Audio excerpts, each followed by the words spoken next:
नमस्कार. श्री स्वामी समर्थ. भक्ती परीक्षा आणि कृपेची अमर कथा. नमस्कार भक्तांनो, आजचा व्हिडिओ फक्त ऐकण्यासाठी नाही तर मनाच्या खोल कप्प्यात उतरण्यासाठी आहे. कारण आज आपण ऐकणार आहोत अशी कथा जी दुःखात असलेल्या माणसाला धीर देते, निराश मनाला आशा देते आणि श्रद्धेला नवे बळ देते. आपल्या आयुष्यात असे सण येतात जिथे सर्व मार्ग बंद झाल्यासारखे वाटतात, जिथे आपलेच आपल्याला ओळखू येत नाहीत आणि जिथे मनाला एकच प्रश्न उरतो, तेथे खरंच माझ्याबरोबर आहे का, याच प्रश्नाचं उत्तर देणारी आजची ही श्री स्वामी समर्थांची कथा आहे. अक्कलकोटचे श्री स्वामी समर्थ जे केवळ संत नव्हते तर संकटात सापडलेल्या भक्तांसाठी जिवंत आधार होते. ते भक्तांची भाषा ऐकायचे नाही, ते भक्तांचं मन वाचायचे. आजही हजारो लोक म्हणतात, स्वामी आजही बोलतात, फक्त ऐकायला श्रद्धा लागते. जर तुमच्याही आयुष्यात संकटात अंधार दाटला असेल, तर मन थकले असेल, जर डोळ्यात अश्रू असतील, तर हा व्हिडिओ शेवटपर्यंत नक्की ऐका.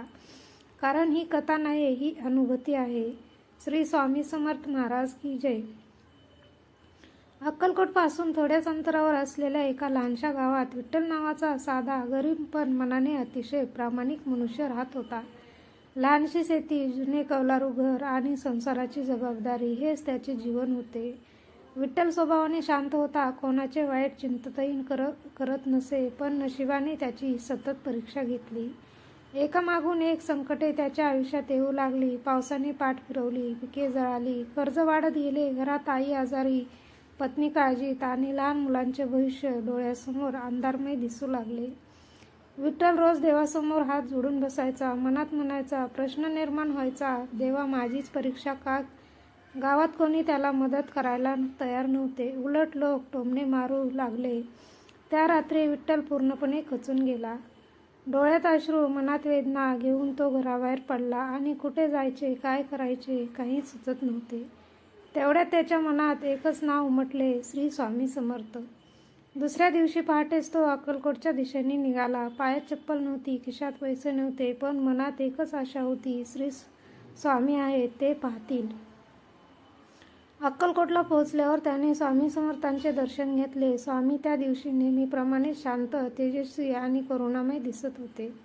विठ्ठल दूर उभा राहिला, जवळ जाण्याचे धाडसही होत नव्हते. फक्त मनातल्या मनात तो म्हणत राहिला, स्वामी माझ्याकडे काही मागायला नाही, ही फक्त एवढी शक्ती द्या की हे दुःख सहन करू शकेल. तेवढ्यात स्वामी समर्थांनी त्याच्याकडे पाहिले. ती नजर जणू त्याच्या हृदयात आरपार गेली. स्वामी मोठ्याने म्हणाले, अरे विठ्ठला, इतका दूर का उभा आहेस? दुःख दारात आले की भक्त जवळ यायला घाबरतो का? विठ्ठल थरथरत पुढे गेला. स्वामींच्या चरणी पडून तो रडू लागला. शब्द फुटत नव्हते, सर्व दुःख अश्रूमधूनच वाहू लागले. स्वामी समर्थ हळूच म्हणाले, रडू नकोस, संकटे ही शिक्षा नसतात, ती भक्तीची शुद्धी असते.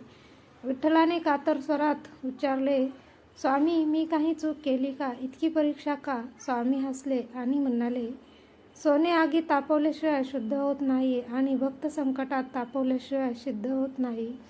स्वामींनी त्याला थोडी भस्म दिली आणि सांगितले, ही भस्म श्रद्धेने ठेव, घरी जा, कोणालाही दोष देऊ नकोस, कष्ट कर, संयम ठेव, मी आहे, एवढेच बोलून स्वामी दुसरीकडे वळले. विठ्ठलाच्या मनात मात्र एक विलक्षण शांतता उतरली होती, जणू वर्षानुवर्षाचा भार हलका झाला होता. तो घरी परतला. परिस्थिती तशीच होती, पण विठ्ठल बदलला होता. रोज पहाटे उठून तो स्वामींचे नाव घ्यायचा. संकट आले की तरी तक्रार करायचा नाही. हळूहळू परिस्थिती बदलू लागली. पावसाने वेळेवर हजेरी लावली, पिके तग धरू लागली, आईची तब्येत सुधरू लागली. एके दिवशी अचानक गावात एका व्यापाराचं आगमन झालं. त्याला विठ्ठलच्या शेतीकडे धान्य हवे होते. चांगला दर मिळाला, कर्ज फेडण्याची सुरुवात झाली. विठ्ठलाच्या डोळ्यात आनंदाश्रू आले. तेव्हा त्याला स्वामींचे शब्द आठवले, मी आहे. काही महिन्यांनी विठ्ठल पुन्हा अक्कलकोटला गेला. स्वामींच्या दर्शनाला उभा राहिला. स्वामींनी दुरूनच म्हटले, काय रे विठ्ठला, आता तक्रार नाही ना? विठ्ठल हात जोडून म्हणाला, स्वामी आता कळले, तुमचे संकट दूर करत नाहीत, पण संकट सहन करण्याची शक्ती देतात. स्वामी समर्थ मंद हसले. तेच हसू विठ्ठलाच्या जीवनात सार बनले. जो स्वामीवर पूर्ण विश्वास ठेवतो त्याची परीक्षा कितीही मोठी असली तरी कृपा त्याहून मोठी असते. श्री स्वामी समर्थ महाराज की जय. भक्तांनो, ही होती आजची श्री स्वामी समर्थांची कथा. ही कथा आपल्याला एकच गोष्ट शिकवते, स्वामी संकट दूर करत नाही, ते संकट सहन करण्याची शक्ती देतात. आपण अनेकदा म्हणतो, मी इतकी भक्ती करतो तरी मला दुःख का येत नाही, पण स्वामी म्हणतात, ज्याला घडवायचं असतं त्यालाच मी तपासतो. आज जर तुमच्या आयुष्यात अडचणी असतील, कर्ज, आजार, ताण, अपमान, भीती, तर लक्षात ठेवा, तुम्ही एकटे नाहीत. स्वामी तुमच्या पाठीशी उभे आहेत. फक्त एकच गोष्ट हवी, अढळ श्रद्धा आणि संयम. आजही अक्कलकोटमध्ये तोच करुणेचा दृष्टिकोन आहे. तेच शब्द आहेत, भिवू नकोस, मी तुझ्या पाठीशी आहे. भक्तांनो, जर ही कथा तुमच्या मनाला भिडली असेल तर कृपया व्हिडिओला लाईक करा, स्वामी भक्तांपर्यंत पोहोचवण्यासाठी शेअर करा आणि अशाच भक्तिमय कथांसाठी चॅनेलला सबस्क्राईब करा. शेवटी एवढंच म्हणेन, जो स्वामीवर पूर्ण विश्वास ठेवतो त्यांचं आयुष्य स्वामी स्वतः घडवतात. श्री स्वामी समर्थ महाराज की जय. जय जय स्वामी समर्थ. श्री स्वामी समर्थ.